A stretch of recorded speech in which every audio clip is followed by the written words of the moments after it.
Lecture 32 RLC Transient Response. The objective of this lecture is to understand how RLC circuit behaves as a second order system, the mathematical form of the transient response of RLC circuit, the source free and the forced response, and the graphical interpretations. So let's start with the source free response. So the circuit for source free response looks something like this. There is no source present, but a resistor, inductor and capacitors are connected in series. The resistor is having resistance R ohm, the inductor is having inductance L Henry, and a capacitor is having capacitance C farads. So applying KVL in this loop, we get this kind of equation, that is, if current I is flowing in this direction, then there will be plus sign here, minus, there will be plus here, minus, and plus and minus. So plus to minus is simply the voltage across resistor, that is minus IR, plus to minus voltage across inductor, that is VL, and plus to minus, that is minus of voltage across capacitor, that is VC. Since current is entering the positive terminal of inductor,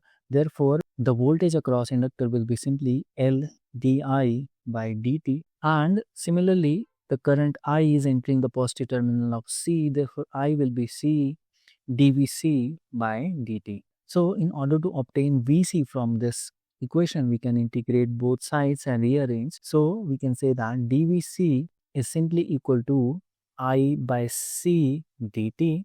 So integrating we get, so Vc is simply equal to 1 by C integration of I dt. So substituting these values in this equation, we get IR plus L di by dt plus 1 by C I dt is equal to 0. And on differentiating this equation, we get R di by dt plus L d square I by dt square plus I by C is equal to 0. And since the highest order of this equation is 2, therefore this system is said to be second order system. And rearranging this equation, we simply get d square I by dt square plus R by L di by dt plus I by LC is simply equal to 0. So let's work with this equation and try to solve it using differential operator. So in differential operator, we put d by dt is equal to d. Therefore, this equation simply become d square I plus R by L d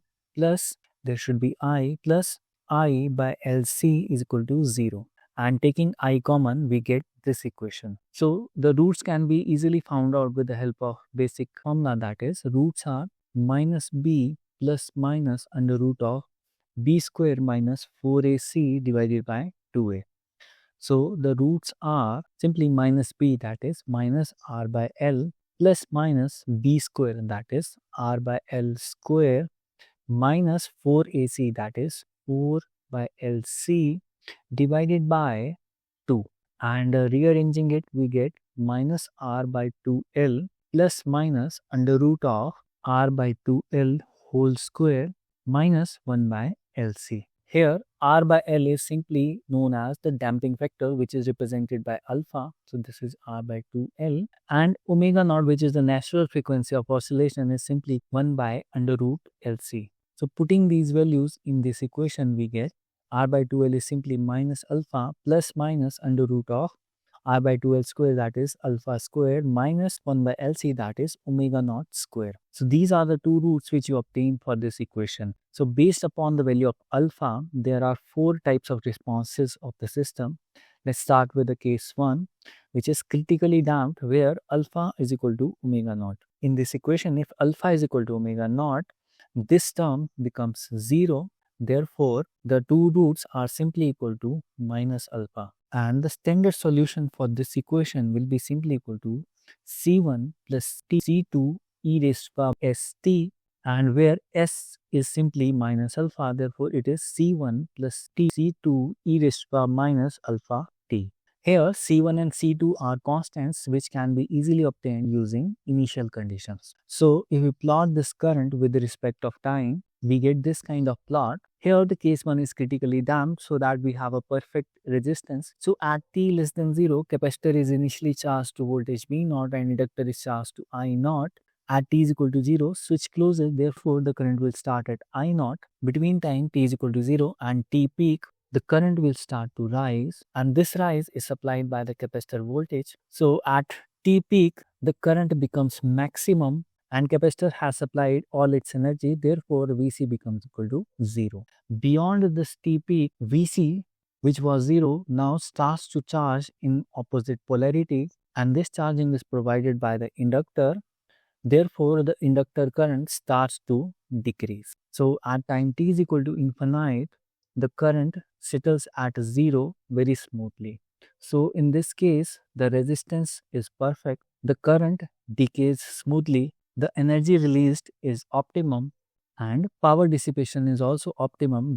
Therefore, there are no oscillations. Let's move on to case 2. So, case 2 is overdamped condition, and under this condition alpha is greater than omega naught. So if alpha is greater than omega naught in this equation, the term under square root is positive, therefore we have two roots, S1 and S2. So S1 and S2 will be simply equal to minus alpha plus under root of alpha square minus omega naught square, and the second root will be minus alpha minus of alpha square minus omega naught square. So the solution of this equation is simply C1 e raised to power S1t plus C2 e raised to power S2t. And when we plot this current with the respect of time, we get this kind of curve.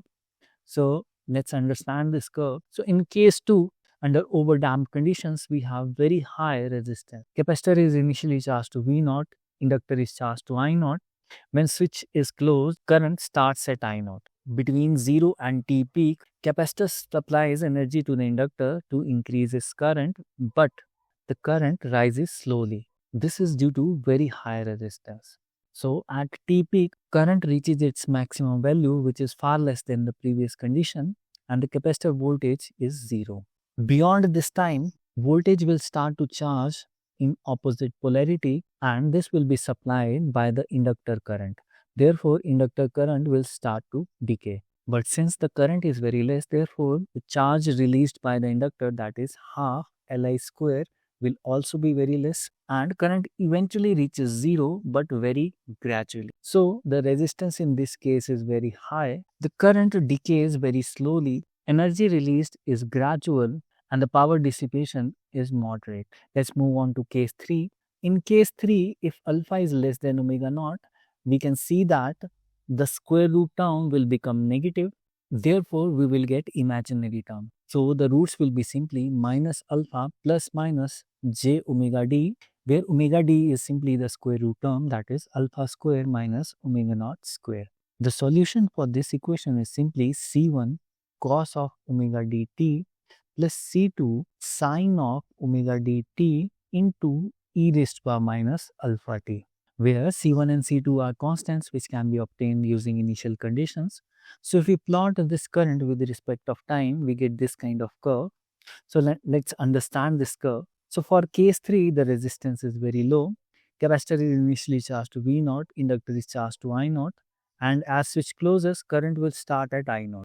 Between time 0 and T peak, the capacitor supplies energy to inductor to increase the current. The current rises very fast, and this is due to very low resistance. So at T is equal to T peak, current becomes maximum, which is greater than the previous case, and the voltage becomes 0. Beyond T peak, the voltage will start to charge in opposite polarity, and this will be provided at the expense of inductor supplying energy to the capacitor. Therefore, inductor current starts to decrease. But due to very low resistance, current reaches minimum value but could not stop, and it moves to the negative polarity. But at t is equal to infinite, current reaches 0 eventually but oscillates back and forth before decaying over time. The resistance in this case is very low. The current is oscillatory in nature, which eventually decays. The energy released is gradual while oscillating, and the power dissipation is very low as the resistance is very low. The last case is undamped, where alpha is equal to 0. So if we put alpha is equal to 0 in this equation, we get purely imaginary roots. Therefore, S1 and S2 will be simply plus minus j omega naught. And in this case, solution will be simply C1 cos of omega naught t plus C2 sine of omega naught t. And when we plot this current with respect of time, we get this kind of curve. Here, the resistance is 0. Capacitor is initially charged to V0 and inductor to I0. When the switch closes, current starts to increase at I0. the current supplies energy to inductor. Inductor current rises very fast under zero resistance. At t is equal to Tp, current becomes maximum and capacitor has supplied all its energy, therefore Vc is equal to 0. At t greater than T peak, Vc starts to charge in opposite polarity, and this is done at the expense of inductor supplying energy to the capacitor. Therefore, current starts to decrease. But since there is no dissipation of energy, the current oscillates as a perfect sine wave forever and no energy is lost.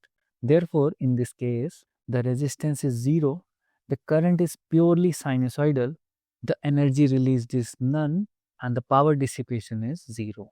So all these equations are summarized in this table, and similar to current equations, we can obtain the voltage equations as well for all the 4 conditions.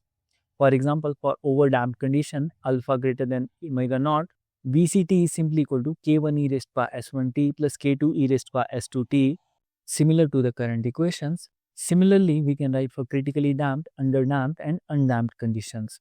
Here the constants are k1 and k2, which can also be easily found out using initial conditions. All these 4 plots are provided at one place for better understanding.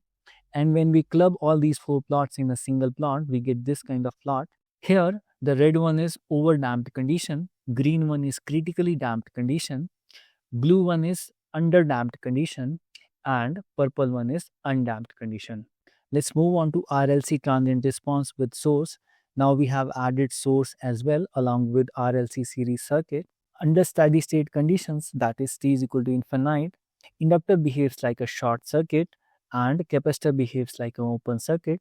Therefore, the source voltage appears across capacitor, that is Vc infinite is Vs, and due to open circuit, the current through inductor will be 0. And the equation can be written similar to the previous equations, just there is an addition of V infinite and I infinite. So therefore, for overdamped condition, that is alpha greater than omega naught, Vct is simply equal to similar k1 e raised by s1t plus k2 e raised by s1t, but with addition of V infinite, that is Vs.